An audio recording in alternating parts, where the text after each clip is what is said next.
usually feel that simulator games like that require an investment in time that usually keeps me away from them. Because it feels like the skills you're gaining in some of those simulators are somewhat mundane for me. Not things that not skills that feel interesting for me. But maybe that's because I'm more of like a Twitch sort of gamer, right? And not like a methodical, strategic-based gamer always, right? That's a really interesting point that I was just thinking about watching. What game is this? I can't remember, but I don't think it was Assassin's Creed. It was either Assassin's Creed, it was Doom, or it was another one. It can't be Doom. I think it was maybe watching your Assassin's Creed. Maybe. Where I was just like thinking about literally the mechanics of executing some of the stuff you were doing. And I'm like, well, the literal execution of these mechanics doesn't seem that interesting. Like compared to Doom or Rocket League, the toys, the awesome mechanical fun jobs they are. These ones, it's like, whoa, there's a little bit here, there's a little bit there. And the thing that's bringing the experience together is that environment, maybe, is that realism, is that whatever. Just like the game, yeah. Sorry, go ahead. No, I had similar thoughts while I've been playing Assassin's Creed, right? Like the combat, for example, is way easier to execute than like a satisfying combat situation in Cyberpunk, for example, or Doom, right? Like the mechanical skill required to succeed in Assassin's Creed is way less than to succeed in like Cyberpunk or in Doom Eternal, for example.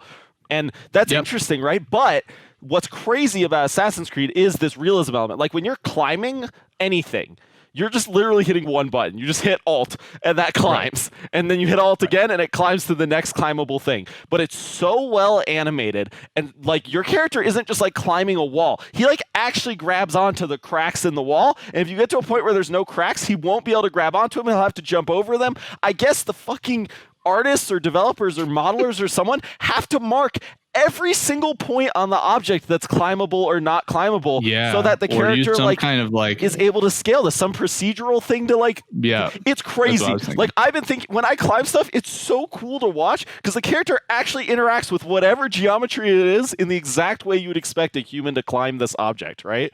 And to execute that from a mechanical perspective would be really, really hard if you were like responsible for doing all of that. But the fact that you could just hit a button and do it, I think it really plays into this power fantasy aspect, right? Like it's not hard for me to make the character do this extremely skillful thing. So that's like a bigger power fantasy than like, for example, in Doom Eternal, where I die all the fucking time because I'm in complete control of the character and it's really hard to get him to like actually win these really difficult fights. It's again, I also think it boils down to the agential, as they call it in characteristics of games, the nature of the actual player base who's playing it. It's okay that not every game is a sweaty mechanic fest. Right. There are people who don't want to play sweaty mechanic fest all the time, right? And that's cool. And then there's other people, like I always think to myself, if there was a hack and slash like Dynasty Warriors Age of Calamity game that just was like deeper mechanically, could be like fun as fuck. Like, like the long-term playability beef that I have with those games is that, well, you just like run up and you slash X until you kill everything, and then you run over here and you slash X. Hack and slash games bother me for the same reason hack and slash games. I mean, what if you had like a hack and slash game with the mechanics of like Bloodborne or Dark Souls, right? Or that's like what the Devil May Cry games and Bayonetta have tried to accomplish, right? Creating these hack and slash games with more deep like combo systems and mechanics and all of that. And those games have become very popular, right? I also think this sort of relates to game difficulties too, now that I think about it, right? Like, that's why game difficulties exist. For someone who wants a game to feel like a mechanics fest, even Assassin's Creed, you could play on hard or like very hard, right? And then the mechanics, your execution of the mechanics, even if they're simpler, becomes way more important, right?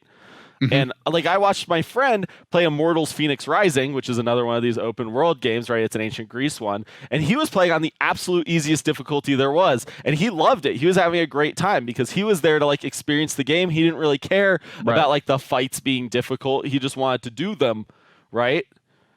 So and that's like, for me, I would never do that. That would be like me too. Really uninteresting for me. But absolutely, there are players who that is like what they want. It's interesting. It's interesting. The So breadth I think of overall, types of players is crazy of video games, and trying to satisfy all of them is very interesting. shout out to all our patrons, especially our Koalamanjaro subscribers, Sand Squid, Marcus the OK, I Got Your Potatoes, Carter Johnson, and to our Koalatacular subscribers. Thank you guys so much for your unbelievable support. If you'd be interested in supporting us on Patreon, I know you get a ton of stuff with your benefits. You get a free sticker of your corresponding tier when you sign up. You get a free sticker every 3 months if you're in Koalatacular or Koalamanjaro, and you get free merch every 6 months if you're in Koalamanjaro, and alongside patron game night, behind the scenes content access, music content, all kinds of stuff. It's easy to sign up. There's a link in our bio for the Patreon. Again, it helps our studio so much if you sign up. Thank you. Thank you again.